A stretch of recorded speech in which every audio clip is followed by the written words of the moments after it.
یہ تھا کہ تو نینوا کو جا اور نینوا میں جا کر منادی کر اور نینوا کے لوگوں کو بتا کہ خدا نے تمہاری حالت اور تمہاری بدی کو دیکھا ہے اور خدا اترنے والا ہے کہ تمہیں برباد کر دے. تو ان کو بتا.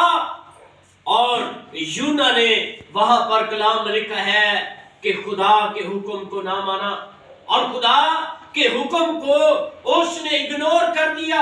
خدا چاہتا تھا کہ وہ نینوا کو جائے مگر یونا ترسیس کے جہاز پر بیٹھ گیا اور لکھا ہے کہ ترسیس کو سفر کر رہا ہے. اب خدا اس سمندر کے اندر بھی موجود تھا اور خدا نے یونا کا محاصرہ کیا. خدا یونا کو اس جہاز میں خدا بے چین کرنے لگا مگر لکھا ہے کہ یونا آرام سے سو رہا تھا. وہ آرام سے اس جہاز میں سفر کر رہا تھا. سمندر کی موجیں جو ہے وہ جہاز کے خلاف ہو چکی تھی اور لکھا ہے کہ جو جہاز کے اندر بیٹھے ہوئے لوگ ہیں وہ ڈر گئے کیونکہ وہ سارے منظر کو دیکھ رہے تھے. انہوں نے اپنی چیزوں کو پھینکا کہ جہاز کا وزن کم ہو شاید ہم بچ جائیں. انہوں نے اپنے بچنے کے لیے اپنی سوچ کے مطابق جو ہے کچھ کام کیا لیکن وہ بچنے کے در پر نہیں ہے. جہاز اور بھی خطرے میں ہے. اب وہ یونا کے پاس آئے اور یونا اس وقت گہری نیند سو رہا تھا.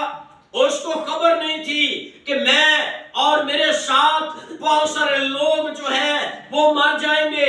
یونا کو یہ علم نہیں تھا کہ میری وجہ سے پورا جہاز اور اس کے لوگ جو ہیں وہ مرنے کے قریب ہیں.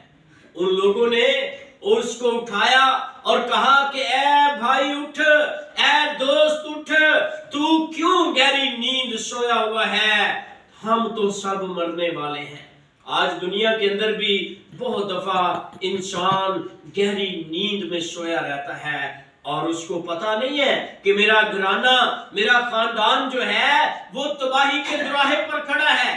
انسان اور خدا کی دوریاں اور نافرمانیاں اس قدر بڑھ جاتی ہیں کہ انسان جو ہے وہ موت کے منہ میں چلا جاتا ہے. کلام لکھا ہے کہ نہ صرف یونا بلکہ دوسرے بھی لوگ جو ہیں وہ مرنے کے قریب تھے.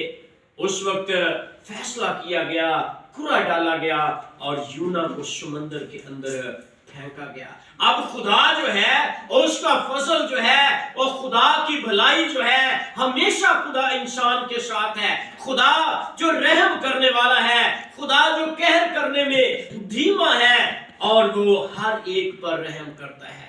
خدا نے پہلے سے مچھلی کو تیار کیا اور جب ان لوگوں نے یونا کو اس سمندر میں پھینکا تو پہلے سے مچھلی منہ کھول کر کھڑی ہے. ہاللیلویہ. خدا یونا کو مرنے کے لیے نہیں پھینک رہا تھا بلکہ خدا یونا کو بچانا چاہتا تھا. مگر خدا یونا کو سکھا بھی رہا تھا کہ نافرمانی اچھی بات نہیں ہے. خدا یونا کو بتا رہا تھا کہ نافرمانی کی وجہ سے جہاز, خاندان, زندگیاں جو ہیں وہ ڈگمگا جاتی ہیں, ڈول جاتی ہیں. زندگیوں کے اندر ایسے طوفان, ایسی موجیں آتی ہیں کہ انسان پھر دنگ رہ جاتا ہے. اس کو سمجھ نہیں آتی کہ میرے ساتھ کیا ہو رہا ہے. آج مچھلی پہلے سے تیار ہے اور یونا یہاں پر لکھا ہے کہ مچھلی کے پیٹ کے اندر دعا کرتا ہے اور دعا کیا کرتا ہے؟ کہتا ہے اے خدا میں اپنی مصیبت میں دعا کرتا ہوں. ہاللیلویہ. اپنی مصیبت میں تجھے یاد کرتا ہوں کیونکہ مچھلی کے پیٹ اور سمندر کی تہہ اور پانی کی گہرائی کے اندر تو مجھے بچا سکتا ہے اور کوئی دنیا کے اندر مجھے بچانے والا موجود نہیں ہے.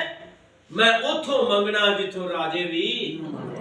اس نے کہا کہ اے خدا میں سمندر کی تہہ میں, غور کریں, مچھلی کے پیٹ کے اندر زندہ رہنا یہ ایک معجزہ ہے. اور یونا 3 دن اور 3 رات مچھلی کے پیٹ میں رہا.